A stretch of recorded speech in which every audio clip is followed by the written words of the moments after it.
Nuestro panel de hoy se titula Activas y decididas, mujeres en la sociedad contemporánea.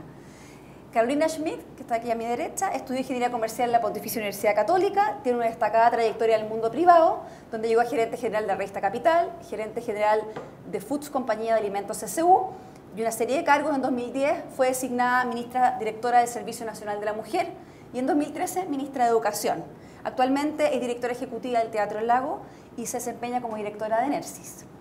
Con nosotros también está Cecilia Cifuentes, que es economista senior del Programa Económico de Libertad y Desarrollo, donde se dedica principalmente a temas laborales y fiscales.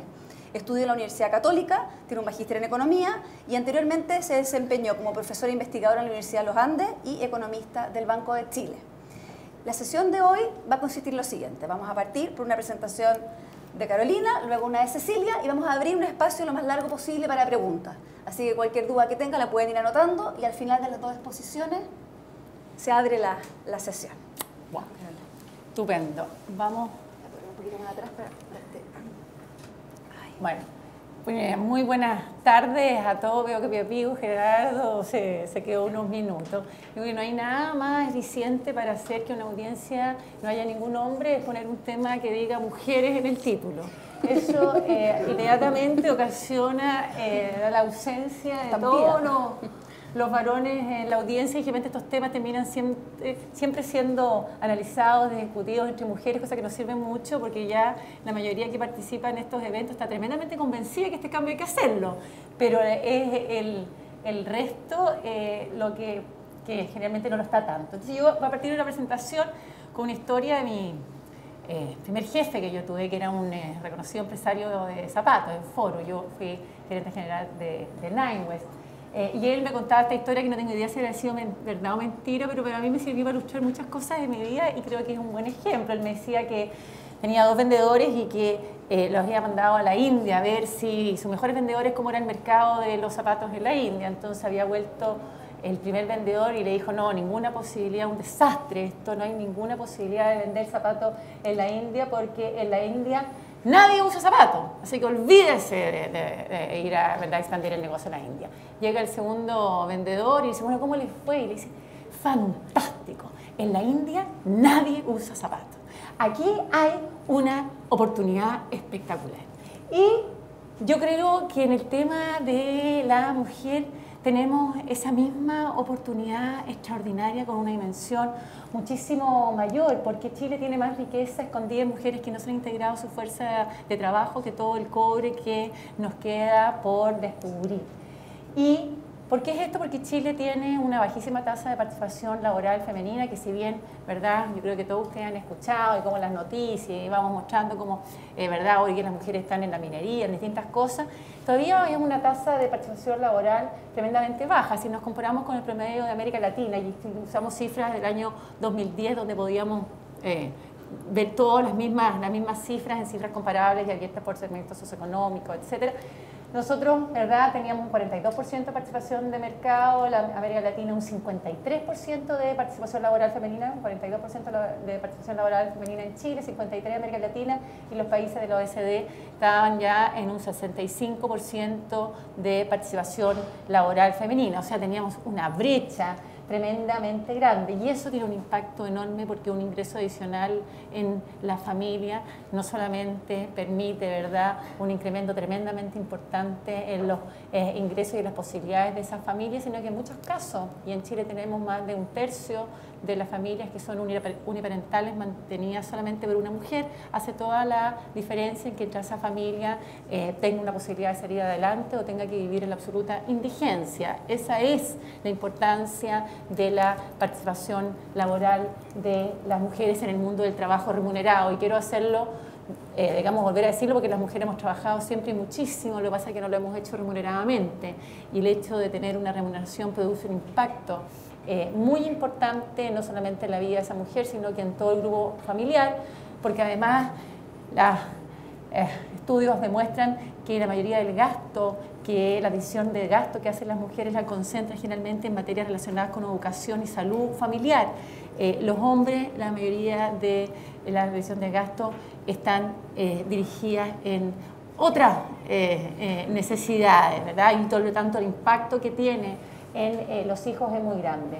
y hay un retraso, como les digo, muy importante en la participación laboral de mujeres en Chile, que si nosotros pudiésemos avanzar, produciríamos un impacto de gran magnitud porque está muy relacionado la posibilidad de desarrollo y el ingreso per cápita de un país con la incorporación y la participación laboral de su gente, y en Chile el 51% de los habitantes somos mujeres. Por lo tanto, tener un retraso aquí, estamos teniendo una pérdida de valor importante. El BID en el año 2007 dijo que si Chile alcanzara la tasa promedio de participación laboral femenina que tenía, ¿verdad?, el resto de América Latina, la pobreza se reduciría en un 20% y el ingreso per cápita se incrementaría en un 10%. O sea, estamos hablando de un impacto mayor. Siempre hablábamos, por ejemplo, de Chile, lo comparábamos con Portugal. Hacemos un esfuerzo que Chile podría llegar, ¿verdad?, a tener un PIB como Portugal. Y bueno,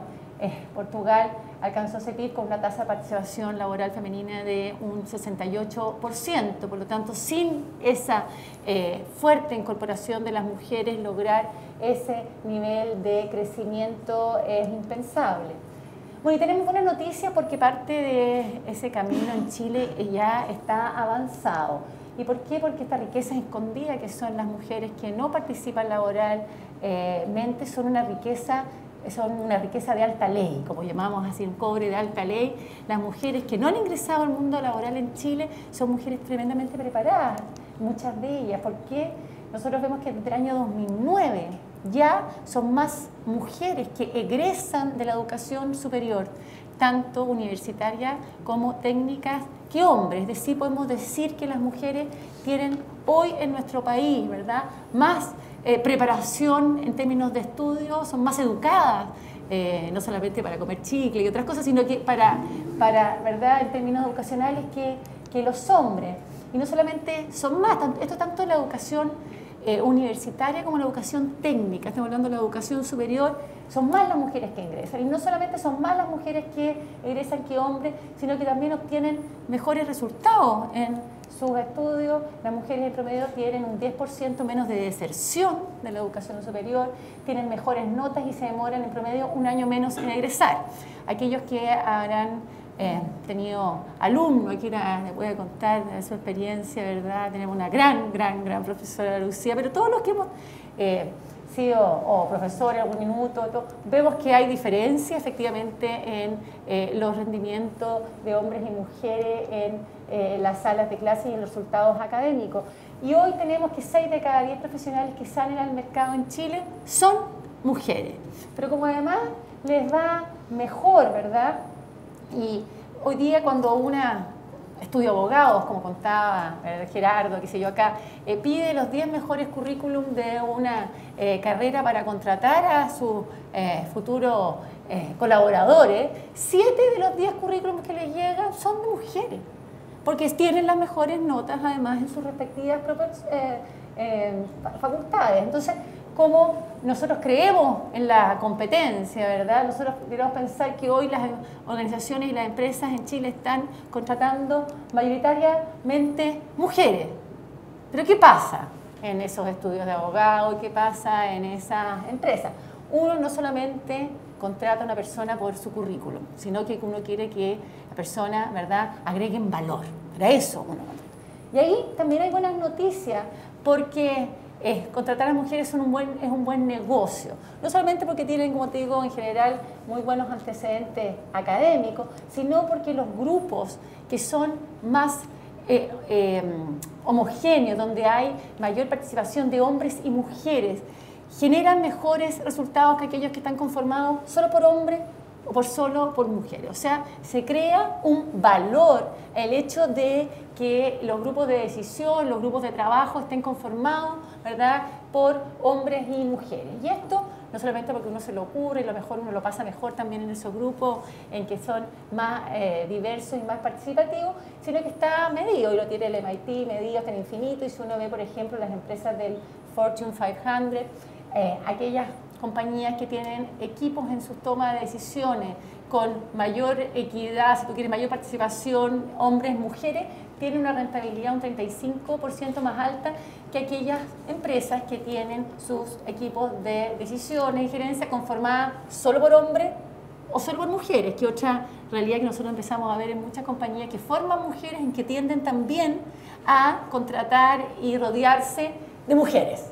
Ahí también hay una pérdida de valor muy grande porque son justamente estos equipos que logran una participación más variada de hombres y mujeres lo que genera mayor valor y está medido en, ¿verdad?, en el retorno de venta, el retorno de la inversión, el retorno de valor, etc. Si uno va a los directorios, porque eso estábamos hablando en equipos de gerencia, digamos, desde el gerente de marketing, finanzas, etcétera, equipos de gerencia, pero si uno va a los directorios, también pasa que aquellos directorios donde hay puros hombres versus aquellos que cuentan con 3 o más directoras mujeres tienen diferencia en su retorno al patrimonio y en su retorno al capital de manera importante. Hay valor al agregar mirada diversa en los directorios, también en los resultados que tenga una empresa, según nos muestra el MIT. Pero un tema importante ahí, y miren este estudio de MIT, dice 3 o más directores, porque hemos comenzado, y por algo hay que comenzar, una cosa que yo he denominado la teoría del camarón, que digo, como ya es mal visto en una organización que lleguen puros hombres, porque no hay nada más antiguo, créanme que no hay nada más antiguo que llegar a una sala de reuniones, que son puros hombres, o que lleguen alguien, a los extranjeros les choca cualquier cantidad. Todavía, desgraciadamente, a los chilenos como que muestran que es parte, digamos, de la realidad empresarial, pero es completamente antiguo que llegue un equipo de puros hombres, que el equipo de dirección de la empresa son puros hombres. Entonces, como ya empieza a avergonzar un poco, se ha puesto, como digo, como en toda palta reina necesita un camarón, en toda ensalada hay un camarón, entonces en los grupos de hombres tratan de decir, hoy tenemos que traer una mina, por favor, porque ya no, esta cuestión es irresistible, una mujer. Una mujer. Entonces aparece el camarón, ¿verdad?, de la ensalada, y ahí está uno en la mitad del camarón, pero la verdad es que, yo creo que tú hacías la reina, la camarón número 1, sí, la va de camarón, y la camarón langosta, sí. No, la langosta se come completa, un camarón es un pedacito. Y aquí el valor se genera, está demostrado, cuando hay más de una. Dicen 3 o más. ¿Y por qué? Porque generalmente esta mirada distinta que uno puede tener para enfrentar un problema, etc., si no tiene contravoz, que no tiene retorno a esa mirada, se tiende a perder ese valor agregado. Si alguien hace un comentario X por una mirada de un cierto tema o problemática y no rebota, no hay nadie que diga, oye, sí, fíjate que puede haber un punto ahí, y si generalmente tiende a perderse en la mirada homogénea del grupo que constituye la mayoría. Y por lo tanto, el valor medido acá en estos estudios siempre, y hace mucho, digamos, hincapié en que sean al menos más de 2, para que alguien le rebote al lado la primera idea y pueda continuar y no muera inmediatamente. Entonces esta teoría del camarón, que bueno, que para partir, digo yo, no genera este valor agregado de la diversidad que estamos viendo en estos estudios. Pero además, el mundo cambió y hoy las mujeres lideran la mayor parte de las decisiones de consumo de aquellos mismos productos, ¿verdad?, que las empresas se esfuerzan tanto por poder vender y llegar. Hoy la mujer administra el 70% del ingreso familiar y no solamente son las decisiones, ¿verdad?, de zapatos o de artículos de limpieza y aseo para el hogar. El 64% de las decisiones de endeudamiento de una familia las toman las mujeres, el 60% de las compras de auto las determinan las mujeres. Yo siempre he dicho que si las compañías de autos se tomaran más en serio esto, por ejemplo, te pusieran un diseño donde uno pudiera poner la cartera ahora y no tener que metértela debajo de los pies, como lo tenemos que poner acá, porque sencillamente todavía no están pensando en las necesidades. Yo veía el otro día un reportaje, el domingo, un reportaje por el Día de la Mujer, estos temas salen, cómo las compañías de autos se estaban dando cuenta que efectivamente aquí estaban teniendo una pérdida porque mayoritariamente quienes estaban llegando a comprar todas estas 4x4 y eso, eran mujeres, y que las preguntas de las mujeres no son las mismas que las preguntas de los hombres, nadie le preocupa la cilindrada, ¿me entiendes? Y ese tipo de cosas. sino que son preguntas tremendamente más prácticas y de ver de otro tipo de necesidades que se tiene, y eso es tremendamente importante a considerar.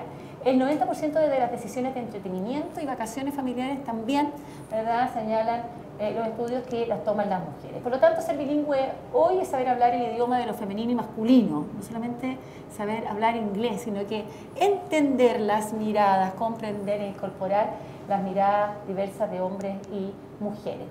El mundo cambió, ¿verdad? Y sabemos que la competitividad es clave y, por lo tanto, la incorporación de las mujeres en cargos de toma de decisiones son claves para la competitividad de una organización. Y cuando nosotros miramos las cifras de cómo estamos en casa, uno entiende las disculpas que daba Gerardo, ¿verdad? Porque la verdad es que estamos bastante mal en clase. Ahora, a nivel mundial, la realidad es que olvídense que existe ni cercanía a una participación más equilibrada de hombre y mujer, partiendo de Noruega y Suecia, que siempre son como los símbolos de una participación más integrada de hombres y mujeres. Estamos lejos de tener una participación todavía más equilibrada, pero en Chile vamos como bastante atrás.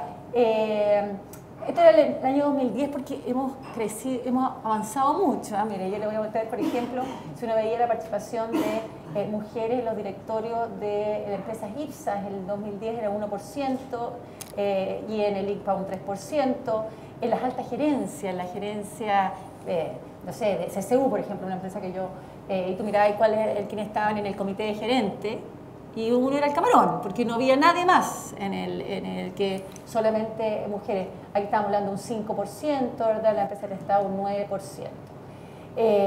Empresas que no tienen mujeres en puestos de responsabilidad, estamos hablando de la gran mayoría, 90%, 82%, no tienen ni una sola mujer, ni siquiera un camarón en esos cargos. ¿Verdad? Y aquí estamos hablando en alta gerencia. De las 40 empresas del IPSA al año 2010, habían 4, y aquí está, ¿verdad?, nuestra directora estrella, que está ahí en una de esas empresas, que tenían al menos una mujer en un cargo en su directorio. ¿Y cuántas tenían más de una en ese directorio? 0. No había ninguna que estuviera, digamos, aprovechando este mayor valor que se genera en un grupo cuando hay una participación de más, al menos, de una mujer en esos directorios. Y si nosotros vamos a la cifra del 2014, uno dice, por Dios que lo hemos hecho bien, porque pasamos de un 1% a un 5%, o sea, un crecimiento, pero extraordinario. Ya. Y hoy tenemos, la verdad, que bastante más empresas, y creemos que hemos gritado por este tema bastante, ¿verdad? Tenemos bastante más empresas que ya tienen al menos una mujer en su directorio, y hoy día hay 3 empresas, Endesa, Falabella y Ripley, que tienen más de una mujer, 2. Tienen 2, pero tienen más de una mujer en su directorio. Así que uno podría decir que se está avanzando. Desgraciadamente, ¿verdad?, la única que tiene más de 3 mujeres estaría capturando este valor mayor, ¿verdad?, sería Falabella en los datos actuales. Y si nos comparamos con el resto del mundo, mira, este es el estudio de Catalyst que se ha ido entre el 2004 y el 2008, pero que yo lo encontré bien impresionante porque Chile tenía, ¿verdad?, el lugar 38 entre los 42 países que se midieron en términos de participación de las mujeres en toma de decisiones en el mundo de la empresa. Pero lo más importante es que miren quiénes están después de Chile, los países. Son mayoritariamente, mira, ahí están. Emiratos Árabes, que dice Qatar, Arabia Saudita, o sea, estamos hablando que estamos pegaditos a los países musulmanes. Es que esa es la cosa que es bien terrorífico, porque uno de verdad no puede creer que nosotros estemos en esas ubicaciones. Y eso es malo para nuestro país. Esto nos hace perder competitividad de manera importante, nos hace perder valor de una manera enorme, y tiene costo para todos lados, porque hace perder valor en el mundo de la empresa y de las decisiones, por no tener el talento, preparación, capacidad de gran parte de las mujeres que hoy están preparadas, formadas para poder entregar ese valor, y tiene una pérdida de valor enorme en el mundo de la familia, de los hombres que sienten que por algo hay alguien que se está haciendo cargo de eso. Y esa pérdida de valor es por los dos lados. A mí me encantaría tener un estudio que midiera la pérdida de valor en la familia de la falta de participación de los hombres en el desarrollo familiar. Y es muy importante, y una de las cosas que celebran los cambios sociales que estamos teniendo es que la gente joven, por muchas razones, muchas de las cuales que no hay ayuda doméstica hoy día también, como había hace años atrás en nuestro país, y una mayor valorización también por participar de la vida familiar, está generando también un cambio en la gente joven de la participación de los hombres en el mundo del hogar, hablemoslo así, del mundo del hogar, ese mundo que para las generaciones mayores es un, digamos, desconocido, si tú quieres. Hoy estamos viendo, y ahí también hay un enorme valor que tenemos que lograr capturar. ¿Y por qué no hemos incorporado mujeres en los cargos de decisión? Bueno, hay razones de oferta y razones de demanda, si uno los pone en términos económicos, ¿verdad? Primero, existe un profundo desconocimiento y no se cree que haya beneficios reales de la incorporación. La respuesta típica es, mira, yo elijo los mejores, a mí no me importa si son hombres o mujeres, pero tengo puro hombre. No me importa que sean los mejores, y la verdad es que no creen que haya un valor de que haya un grupo más heterogéneo y diverso en la toma de decisión. Segundo, hay una percepción de una menor capacidad de las mujeres para ejercer puestos de liderazgo, y esto yo te puedo contar historias infinitas, pero desde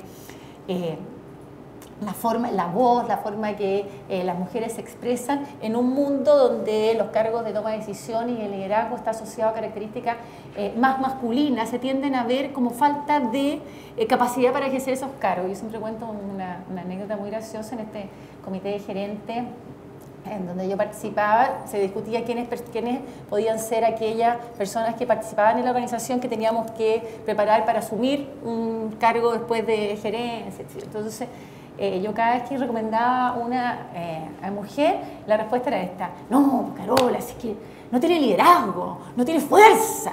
¿Pero qué te refieres con liderazgo? Le dije, porque el liderazgo es la capacidad de llevar un equipo de trabajo a conseguir una meta.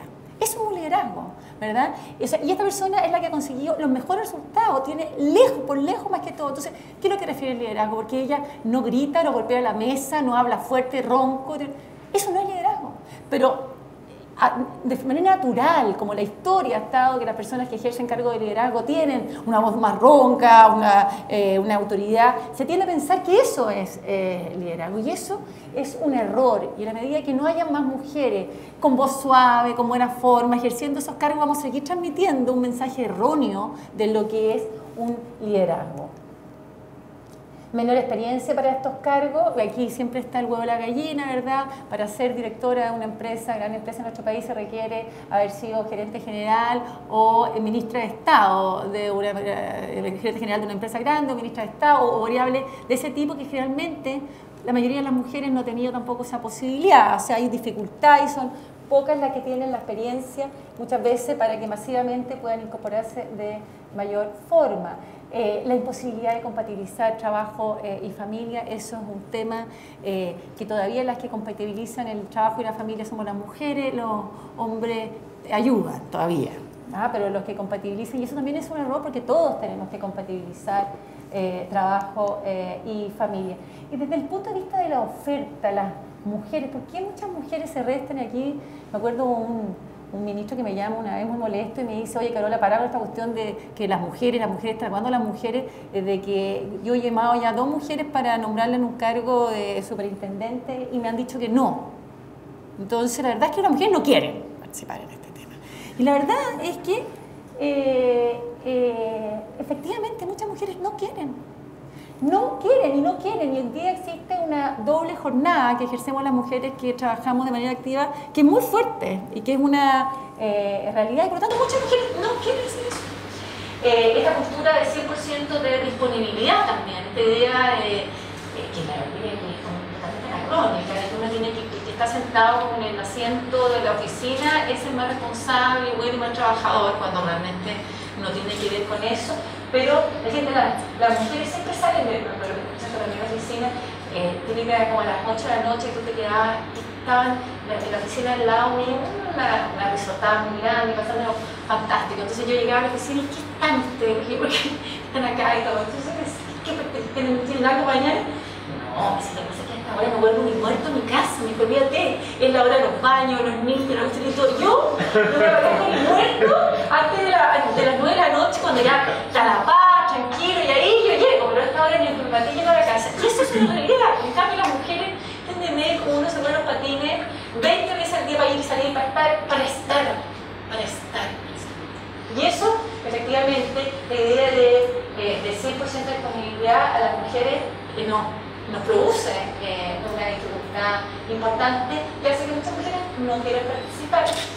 Este tema que las mujeres no se autopromocionen es lo más verdadero que hay. Está escuchando aquí la introducción que hace Marilú. Entonces, oye, ¿qué digo? No, me lo mismo, da lo mismo. Eso nos pasa siempre, las mujeres no importa, qué sé yo. Olvídate lo malo que es. Porque te juro que generalmente los hombres se autopromocionan cualquier cantidad y se dicen todos sus logros, sus méritos, y qué sé yo, y se han sido directores de acá no dejan pasar una. En cambio uno es como, no importa, echa para atrás, totalmente, voy a tratar de hacerlo, y, oye, yo soy el mejor para hacer esto. Uno naturalmente se tiende a disminuir en su propio logro y en sus propios talentos, etc.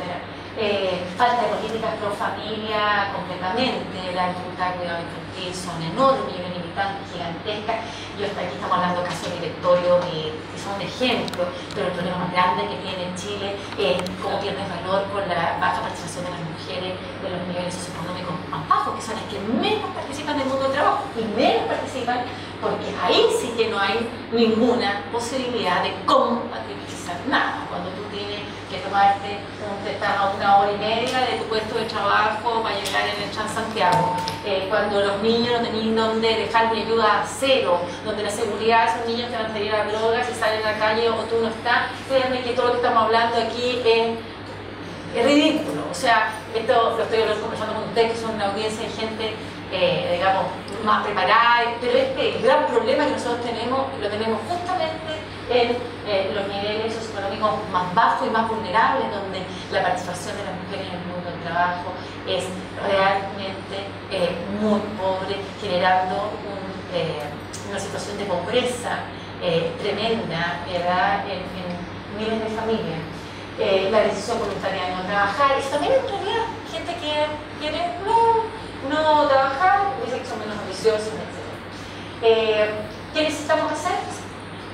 Ya terminamos. Bueno, esto se necesita sembrar la semilla del cambio, informar y visibilizar la falta de competitividad de equipos de dirección no balanceados. O sea, este tema no es tema, no es tema y debiera ser tema. Empresarios informados van a buscar solo aumentar la tasa de feminización. Lo que no se mide no se gestiona. Si en nuestro país nosotros cambiáramos la reglamentación y todas las organizaciones tuvieran la obligación, como los balance scorecard, de poner, oye, aquí cuál es mi objetivo, mi meta de empezar a llegar al balance, empezar a gestionar, nadie se le ocurriría no gestionar sus costos, nadie se le ocurriría no gestionar herramientas que generan valor en una organización. Bueno, aquí te le preguntas a cualquier gerente, oye, ¿cuántas mujeres tú tenías? No tienen ni idea, no es tema. No es tema. Si no uno se pone meta, mire, no va a cambiar esto. Políticas de reclutamiento, que eso vamos a discutir mucho. Políticas de conciliación familia y trabajo, esto es clave y tremendamente importante. Y aquí, por el efecto cadena, cuando aumenta, habla de cargos de decisión, porque cuando aumentan las mujeres en cargos de decisión, empiezan también, y está comprobado, a crecer inmediatamente la cantidad de mujeres que participan en una organización. Se produce un efecto cadena, se rompe esta idea que solamente, ¿verdad?, los hombres pueden servir en determinados cargos y empieza a cambiar. Por ejemplo, aquí hay mujeres que tienen, si nosotros miramos el 2006, las compañías que no tenían directoras mujeres, por ejemplo, casi no variaron la participación de mujeres en sus organizaciones, de abajo, de abajo. Las compañías que tenían mujeres directoras implementaron un importante número de mujeres en la misma organización. O sea, hay un efecto también que ayuda por eso. Así que aquí tenemos una pérdida de valor, hay un tema de justicia, que es súper importante en los mundos empresariales. Para una presentación que yo no tenía con gente de empresarios, habla uno de valor, pero también aquí hay un tema humano que es muy importante para nuestro país, un tema de justicia y claramente un tema de pérdida de valor en nuestro país, y es importante, ¿verdad?, tomar el mundo y la herramienta del cambio. Así que, me dijo usted que te van a así.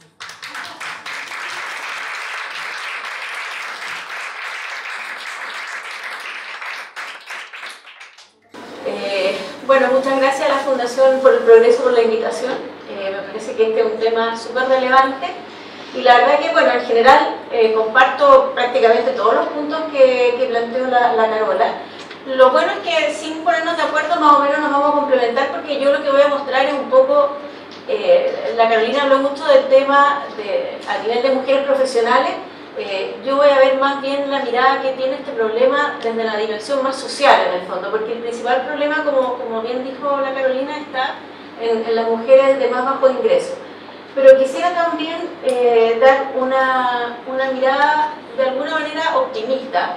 Yo creo en el mercado, creo que el mercado funciona, creo que es cierto que las mujeres agregamos valor en las empresas y por lo tanto vamos a terminar incorporándonos, y eso ya está pasando. Ya está pasando que la mujer se está incorporando porque hay más oferta y también hay más demanda. Se están produciendo cambios en el rol de la mujer en el país. Yo esto lo puedo percibir un poco porque, como he estado tanto tiempo haciendo clases en la universidad, puedo percibir no solo el cambio en las mujeres, también el cambio en los hombres, y cómo ya perciben el rol familiar de una forma bastante distinta como lo percibía cuando yo me casé, lo percibía mi marido. Y bueno, y mi suegra siempre me felicita en realidad, porque me dice: tú cambiaste increíble a este hombre, que ahora no solo no vamos a decir que son roles equivalentes, pero él sí se ha dado cuenta del valor que tiene tener una mujer que trabaja y poder compartir también los roles familiares. Y yo creo que ese cambio se está produciendo. Me parece también que la velocidad del cambio puede ser un poco más alta de lo que nos muestran las simples estadísticas, y voy a decir por qué creo eso.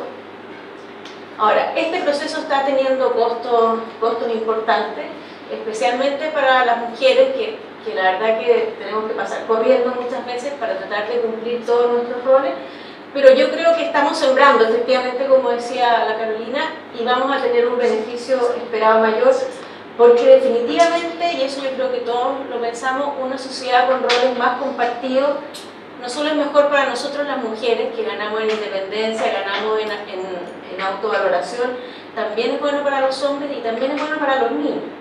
Entonces yo esto lo veo como algo muy positivo. Ahora, la participación laboral femenina está aumentando. Y la verdad que no aumenta tampoco, especialmente en los últimos dos gobiernos, el de Bachelet anterior y el de Piñera, se produjo un aumento importante tanto en la participación como en la ocupación femenina. Esto obviamente ayudado por un ciclo económico muy expansivo en el gobierno anterior, pero también por políticas que han tenido efectos positivos. Y ya estamos llegando a niveles de participación que todavía son bajos, pero ha aumentado prácticamente 20 puntos en los últimos 25 años, no parece tan poco. Lentamente estamos cerrando la brecha con los países de la OECD. En los países de la OECD la tasa de participación femenina sube, pero en Chile sube mucho más. Efectivamente, un salto importante se produjo entre el 2009 y el 2010 y de ahí empezó a crecer más lento, pero sigue creciendo a una velocidad un poco mayor que la de los países desarrollados. También me parece muy buena noticia si uno analiza lo que pasó con la composición del trabajo femenino. Ha aumentado el trabajo part-time voluntario, ¿ya? Siempre se ha dicho que una de las restricciones que tenemos las mujeres para ingresar al mercado laboral es la compatibilización de roles, que una forma de resolverlo objetivamente es que los hombres también compartan más el rol familiar, pero objetivamente necesitamos también que haya más alternativas de trabajo flexible. Y eso ha mejorado. Si vemos ahí, esto está por número de mujeres ocupadas, y lo que son las mujeres que trabajan tiempo parcial voluntario prácticamente se duplicó. Todavía sigue siendo reducido, pero está mejorando. Se reduce también aquí, la verdad que uno lo ve así y ve, vamos lento, pero vamos progresando. Estas son las tasas de ocupación femenina y masculina en Chile. La tasa de ocupación masculina está estable y la tasa de ocupación femenina tiende a subir. Esto es a partir del 2010 y ahí vemos que en realidad el cambio más importante se produjo entre el 2010 y el 2011. Ahora, el precio a pagar por esto positivo que hemos tenido es que la verdad que hay muchas mujeres que un poco nos sentimos en esta situación así como de cumplir muchos roles simultáneamente, pero también hacemos presión sobre nuestras parejas en el fondo para que vayan también incorporándose, y las generaciones más jóvenes, muchos de aquí probablemente están en esa situación, los hombres más jóvenes ya miran este tema de una manera distinta y están más dispuestos a participar. A mí me ha tocado mucho escuchar de gente más joven, no, que el que cocina es mi marido, no yo, y eso me parece excelente en el fondo. ¿Por qué yo creo que se puede mirar esto positivamente? Porque si uno analiza la ocupación por tramos etarios, vemos que las mujeres más jóvenes participan mucho más que las mujeres mayores. O sea, estamos viniendo de un periodo en que había muy baja participación. Hay que pensar, mi mamá, por ejemplo, ni siquiera tuvo la opción de entrar a la universidad porque el colegio en que estaba no daba bachillerato. Eso no es hace tanto tiempo atrás, en el fondo. O sea, esa es una generación que todavía está viva en el fondo, pero que ni siquiera se pensó la opción de entrar a la universidad. Eso ha cambiado en forma bastante radical. Carolina nos mostraba las cifras y efectivamente se está reflejando en que las mujeres más jóvenes participan mucho más que las mujeres mayores, y tenemos ahí tasas de participación de mujeres entre 30 y 50 años que son similares al promedio de la OECD, y donde efectivamente es muy baja es en mujeres mayores. Ahora, sí aquí hay y aquí yo comparé cómo era en enero-marzo 2010 con el último dato del INE, que es noviembre-enero 2015, y aquí hay que tener un poco de ojo porque, bueno, aquí cayó un poquito. Que haya caído en el tramo entre 15 y 19 yo diría que es buena noticia, porque quiere decir que están estudiando probablemente, que hay más mujeres que estudian. También es cierto para este tramo. Ahora aquí hay un tema más curioso, esperemos que no haya sido efecto de la extensión del postnatal en el fondo, que haya menos interés por contratar mujeres en esta edad fértil. Al menos entre 30 y 34 años, que sigue siendo edad fértil, aumentó bastante la participación y aumenta muy fuerte, y esto también yo lo veo muy positivo, en mujeres entre 45 y 49 y entre 50 y 54. O sea, además, bueno, esto también se dio con los hombres en ese periodo. Aumentó la cantidad de adultos, de mujeres adultas que ingresan al mercado laboral, pero obviamente todavía participan menos. Esto es positivo porque hace pensar que efectivamente el cambio se está produciendo lento, pero este es un cambio cultural y en general eso siempre se dan en forma lenta.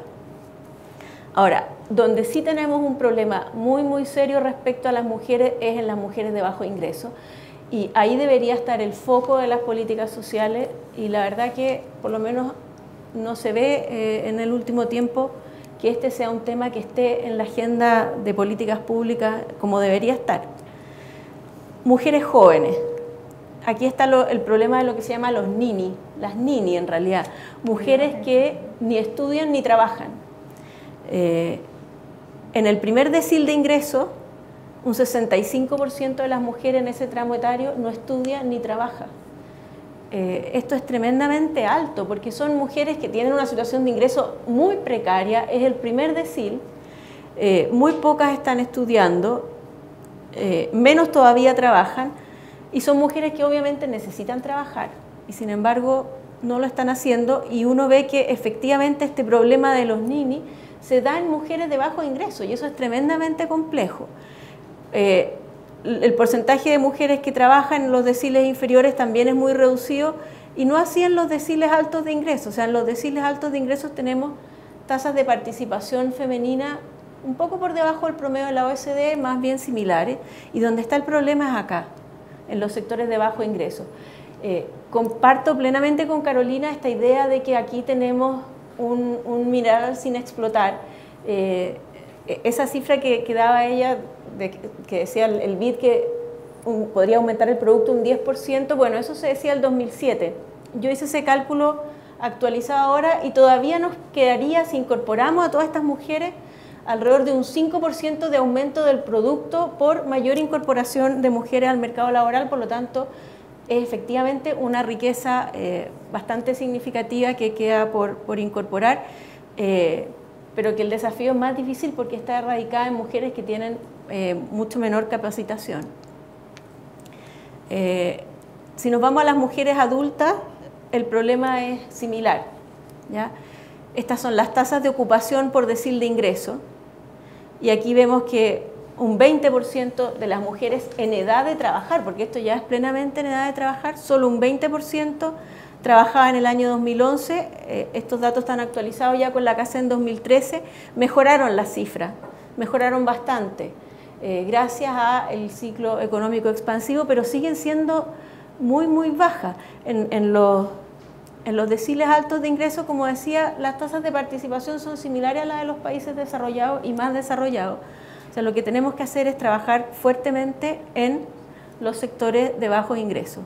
Ese yo diría que es uno de los desafíos de política pública más importantes que tiene el país, junto con el tema de los jóvenes, porque con los jóvenes sea hombres y mujeres, en el fondo sea algo similar a esto. Tienen dificultades importantes de acceso las mujeres de bajo ingreso. Aquí aparecen las tasas de desempleo por quintiles. El primer quintil, o sea, el 20% más pobre, las pocas mujeres que participan de la fuerza de trabajo, alrededor de un 27% no encuentra trabajo, o sea, la tasa de desempleo ahí es un 27%. Es muy alta y efectivamente estas tasas se reducen fuertemente con el nivel de ingreso. Ahora, ¿qué pasa con las mujeres de altos ingresos? Lo que se observa ahí, participan más, pero tienen mayores brechas respecto a los hombres, brecha salarial. Lo que se muestra acá es el porcentaje del sueldo de la mujer respecto al sueldo del hombre. Estos son sueldos por hora para corregir por número de horas trabajadas, porque en general las mujeres trabajan menos horas. Entonces este es el sueldo por hora de la mujer partido por el sueldo por hora del hombre para los distintos deciles de ingreso. Vemos que en los deciles bajos de ingreso la mujer gana alrededor de un 90% del hombre.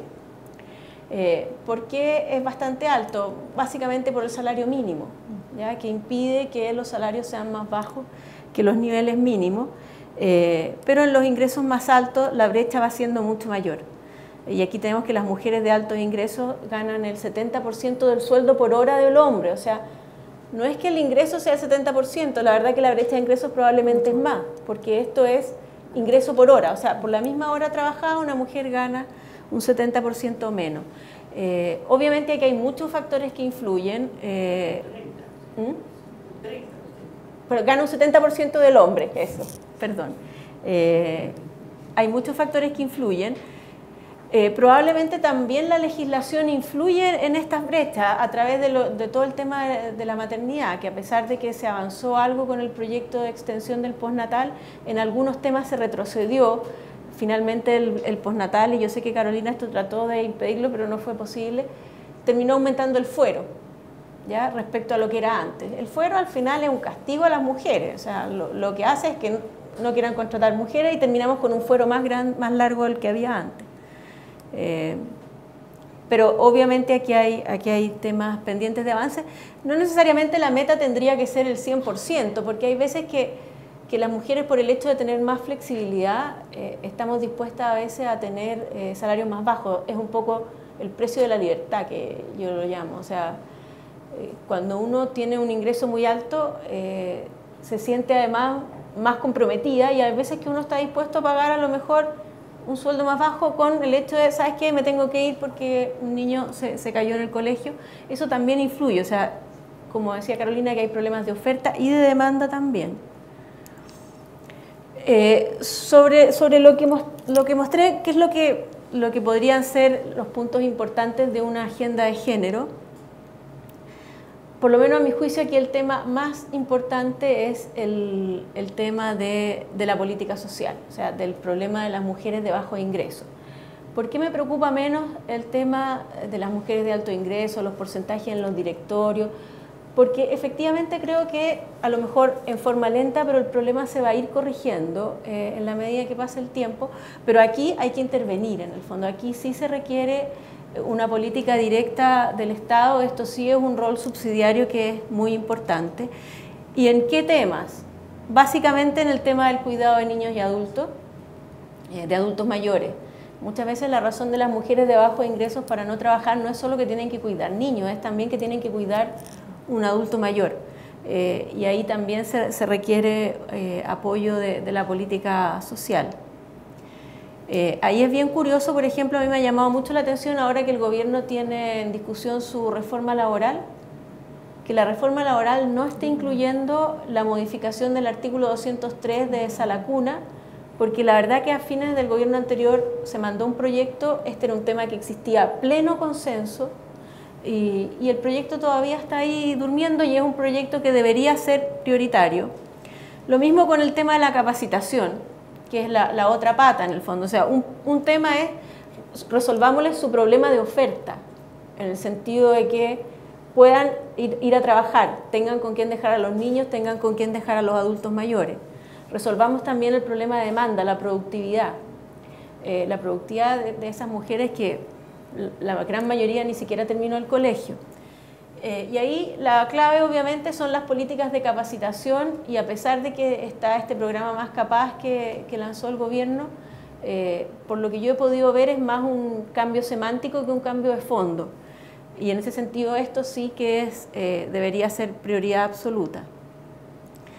Ahora, este cambio cultural que me parece a mí que se está dando, efectivamente se va acompañando con cambios legales, y en ese sentido yo creo que fue positivo el postnatal parental, de al menos dar la señal que esto también puede ser tomado por los padres, y se debe ir avanzando también simultáneamente entre estos cambios legales y estos cambios culturales. A mí me llama un poco la atención, por ejemplo, que en el sector público, que hay un porcentaje bastante significativo de mujeres, se discuta bien poco de flexibilidades horarias y existe una rigidez de jornada y de la forma en que las mujeres trabajan que no es muy compatible muchas veces con sus roles. O sea, a lo mejor el Estado en eso debería dar ejemplo y partir con trabajo femenino un poco más flexible. Bueno, la ampliación del postnatal yo creo que fue un avance, aunque hubo ahí algunos aspectos que no quedaron muy bien, que podrían ser parte de una agenda futura. Un tema es este de los fueros, que al final quedó más largo. El otro tema es que la flexibilidad para tomarlo en mediodía, que era una forma de incentivar trabajo part-time, quedó castigada respecto al postnatal de 6 meses, al final es menos tiempo. Y el otro aspecto negativo es la rigidez para renunciar al postnatal, que ya hemos visto que ha generado problemas en el Poder Judicial, mujeres que prefieren no tomárselo pero no pueden porque es irrenunciable. Bueno, está pendiente, a mí me parece que esta es una política bien prioritaria. No comparto 100% el proyecto que mandó el gobierno anterior, creo que tenía algunos problemas, pero evidentemente esto es un campo en el que hay que avanzar. El artículo 203 actual del Código del Trabajo discrimina la contratación de mujeres, la encarece en forma muy significativa, sobre todo para mujeres de bajo ingreso. Y eso es algo que debería ser prioridad. Respecto a las políticas de cuotas, yo creo que uno podría considerar que si estas políticas de cuotas no van acompañadas de los necesarios cambios culturales, se terminan pagando de alguna forma. Es un poco esta obligación de contratar mujeres, ok, pero entonces con ciertas restricciones. O estas políticas que han buscado la igualdad salarial, al final lo que hacen es desincentivar que se contraten mujeres. Entonces, en ese sentido hay que tener mucho cuidado con los efectos boomerang que tengan imposiciones legales estrictas, restricciones legales respecto a contratación de mujeres o a pagos de sueldo. Si uno, por ejemplo, leyera cuál fue el origen de la política de Sala Cuna que hay actualmente, o de lo que fue...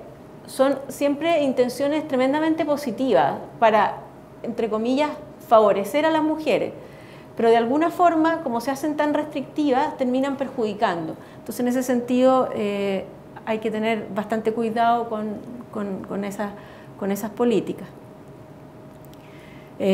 Esos son los puntos importantes, y yo quisiera mencionar también que aquí hay que tener cuidado con que tratemos de avanzar demasiado y finalmente haya un costo a nivel de la familia. O sea, es muy positivo que las mujeres trabajen, pero no a costa del abandono de la familia, en el fondo, y ahí es bien relevante que este cambio cultural se dé también en el rol de los padres. Esa anécdota que contaba la Carolina de los hombres que no quieren llegar a las 7 de la tarde porque es la hora del terror, efectivamente se llama la hora del terror. Entonces, peor es que digamos entonces que no llegue ninguno de los dos en el fondo, y en ese sentido yo creo que este es un tema que hay que tener como muy presente, sobre todo ahora que la ayuda doméstica es cada vez más escasa. Entonces sería muy triste que por lograr metas de participación femenina nos encontremos que la próxima generación lo va a estar pagando el costo de haber tenido niños que han quedado más abandonados, y eso yo creo que es un tema que hay que tener bien presente. Yo muchas veces, bueno, yo trabajo mediodía, entonces, claro, obviamente, si uno mide el ingreso del mediodía respecto a mi marido que trabaja todo el día, obviamente hay una diferencia bien grande.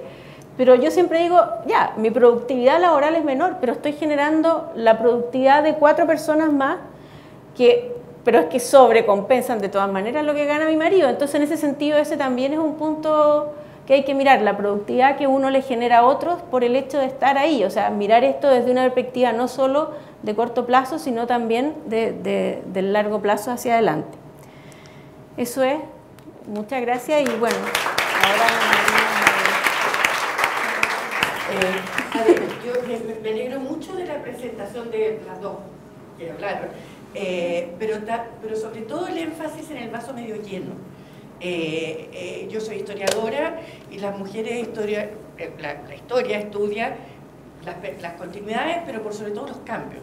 Y en ese sentido lo que es realmente relevante es lo que ha cambiado, y lo que está cambiando, y lo que uno puede predecir va a seguir cambiando. Yo creo que eso es importante para no tener una mirada pesimista o resentida respecto al rol que las mujeres ocupamos en la sociedad.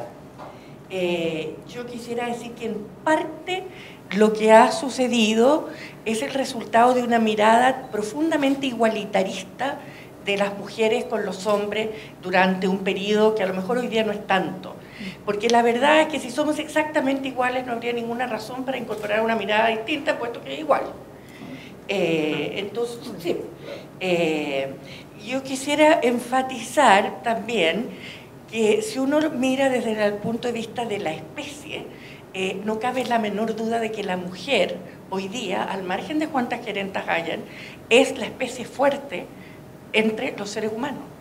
Tiene una mayor longevidad. Una de las maneras de medir la fortaleza de una especie es la demografía. Y todos los índices demográficos nos muestran cómo somos el sexo fuerte. Se pierden menos guaguas mujeres en los embarazos que hombres. Vivimos más. Y ya ha habido un cambio en la estructura de poder, no si nos miramos solamente como homos economicus, sino que como hombres totales, un cambio en la estructura de poder impresionante.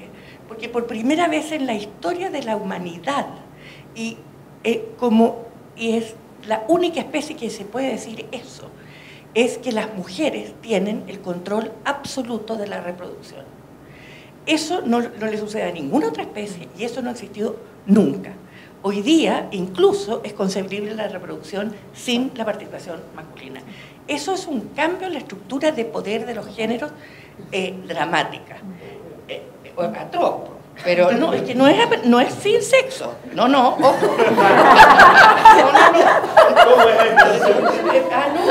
Es decir, una cosa es la disasociación entre completa sexo y la entre sexo y reproducción, y para qué decir entre amor y sexo. Una advertencia, yo la verdad que creo que vamos a estar bien, como decíamos esta mañana, cuando no celebremos el Día de la Mujer. Claro. Porque, y yo haría un leve llamado a la cautela en el sentido de no ser demasiado single issue con el tema de género. Porque la verdad es que la heterogeneidad que se requiere, por ejemplo, en las empresas, va más allá de la heterogeneidad de género. Yo he estado en varios directorios. El primero importante fue en Suiza, en la Nestlé, en el Main Board, que cuando me nombraron, y eso como decía la Carolina, el presidente de Nestlé dijo: estamos nombrando 2 mujeres porque nombrar una es una coartada, nombrar 2 es una política. Y yo estoy feliz Pero si a mí me preguntan cuál ha sido mi contribución mayor, no creo que haya sido por ser mujer. Yo creo que ha sido por ser formada en las humanidades, donde sí he podido introducir una mirada radicalmente distinta, un raciocinio que va más allá de la utilidad de la última línea y incluye una reflexión más compleja del mundo en que viven las empresas, etc. Eso era una muy heterogénea popurrí. ¿Puedo agregar algo en relación a un punto que tocaba, a mi juicio, muy importante, Lucía? Siento que este tema en general se ha tratado mucho con esto del igualitarismo y eso ha sido muy dañino y creo que políticamente también, y este es digamos una fundación que tiene una mirada política, creo que aquí tenemos una gran cuenta pendiente. ¿Y por qué lo creo? Porque siempre se ha igualado con la preocupación por el tema de la participación, en el caso específico de las mujeres, como un tema de izquierda y se ha impulsado desde una mirada igualitaria. Y creo que eso nos empobrece de una manera tan absoluta que incluso en un grado extremo con esa mirada, y les voy a explicar por qué, uno podría pensar casi como la extinción de la especie. Es todo lo contrario, es la diversidad donde está la riqueza y el valor. Yo me acuerdo que en el CERNAM, que a mí me tocó, ¿verdad?, ser ministra directora, como se llamaba, del Servicio Nacional de la Mujer, todo lo que fuera a hablar de la maternidad era una cosa terrible, había que eliminarlo, sacarlo, todo. ¿Por qué? Porque resulta que eso, ¿verdad?, nos hacía diferentes de los hombres, y si nosotros éramos diferentes de los hombres no íbamos a tener los mismos derechos y las mismas ¿verdad?, posibilidades en la vida, así que esto había que castrarlo absolutamente. Entonces, y siempre es una mirada completamente errada, porque resulta que las mujeres y los hombres queremos tener las mismas oportunidades de desarrollo siendo diferentes. Porque si yo me tengo que vestir como hombre, hablar como hombre, pensar como hombre, y transformarme en un hombre para tener las mismas oportunidades y derechos, me estoy anulando. O sea, no es que yo voy a tener oportunidades, es que ya no existo, es que me anulo completamente.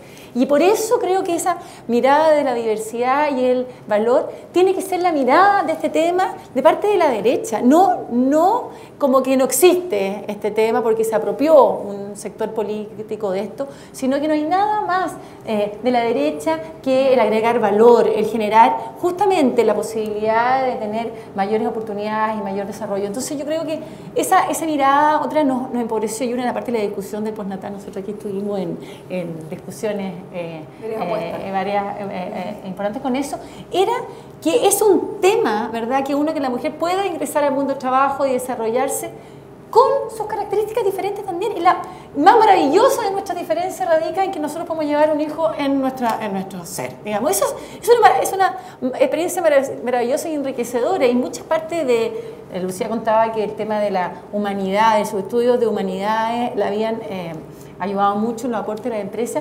Yo creo que de la propia humanidad de las mujeres, de poder haber concebido un hijo y dio un hijo, te ayuda mucho en mirada del ser humano, de conocer a la gente, cómo va a reaccionar, etcétera, porque uno tiende a tener ese valor agregado, si tú quieres, por tu naturaleza.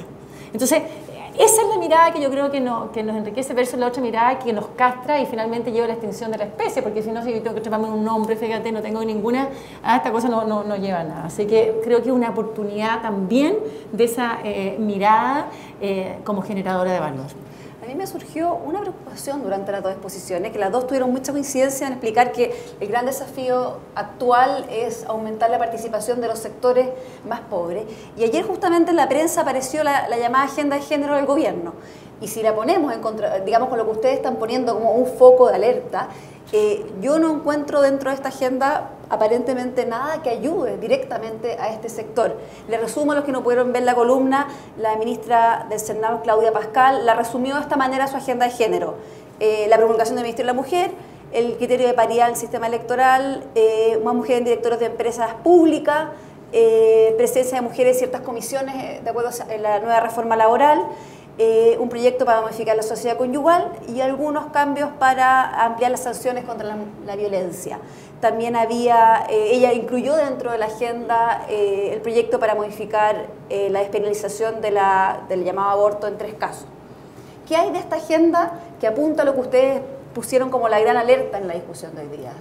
Bueno, yo creo que es una agenda que está más preocupada en los símbolos, o sea, como muy simbólica, la sociedad conyugal es un tema así que es muy simbólico en términos de una legislación más antigua, en términos de cosas, pero no tiene cambios profundos que son los que conversábamos acá, que vayan a generar un valor y una integración de la mujer como estábamos conversándola. O sea, que no se haga el tema de mayor consenso que existía y existió siempre, que fue la eliminación del artículo 203 por una política que permitiera un mejor cuidado infantil para hombres y mujeres sin, ¿verdad?, separar, como que si los hijos de las mujeres los tuviéramos por sola. No existen los padres desde la legislación laboral, en términos de toda la legislación. Y por eso a mí me preocupa cuando me dicen, oye, una política para el sector público para que las mujeres podamos, ¿verdad?, tener flexibilidad laboral. Esa es una política para que hombres y mujeres puedan tener flexibilidad laboral,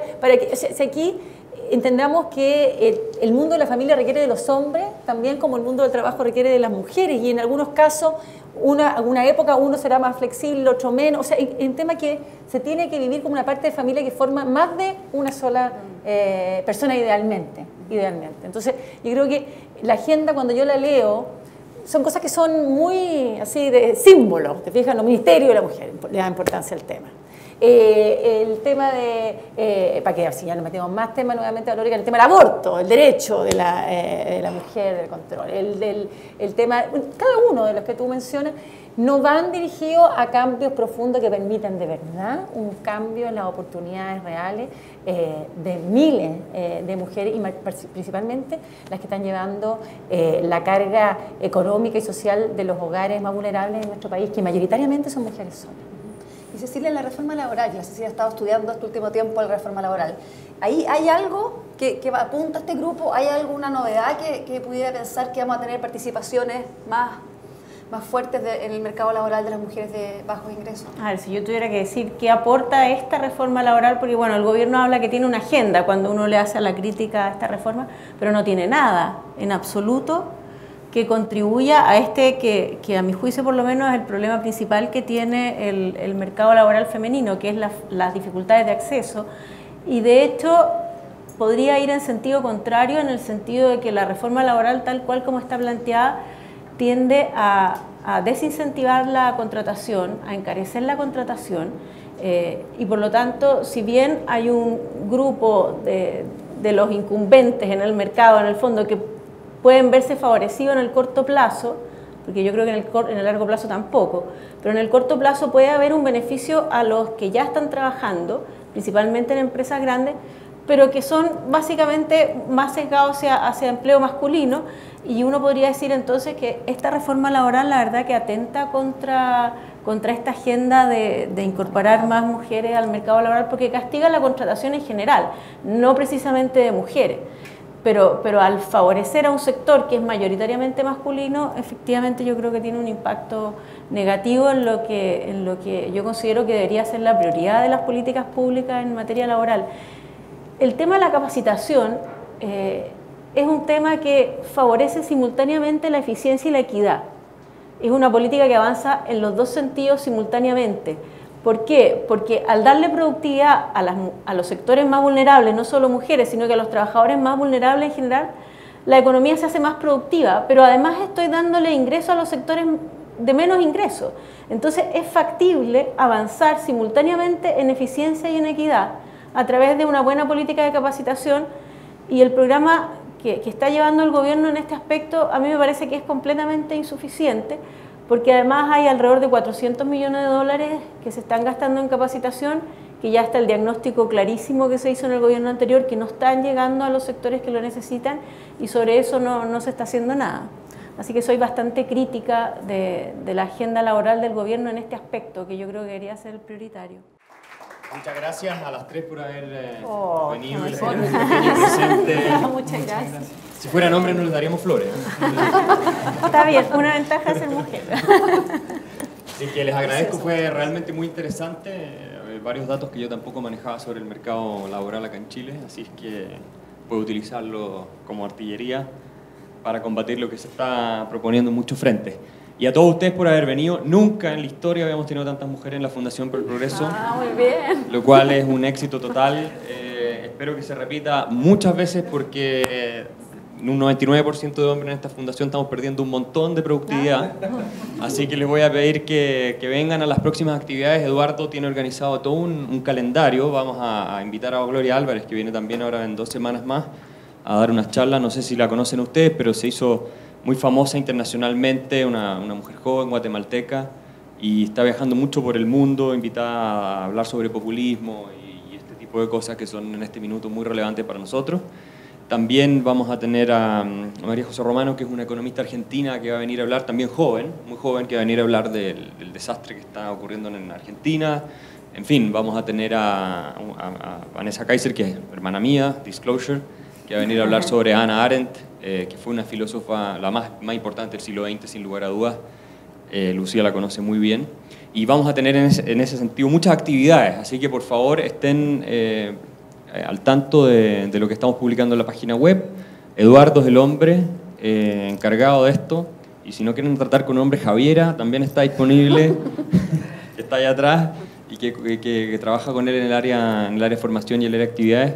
Y para ustedes siempre las puertas abiertas aquí, cualquier día que quieran. Los hombres que se la pasan viviendo acá van a estar bien contentos de poder ver gente y caras nuevas, así es que muchas gracias por haber venido. Ahí las invitamos a comer algo acá afuera también. Gracias. Gracias.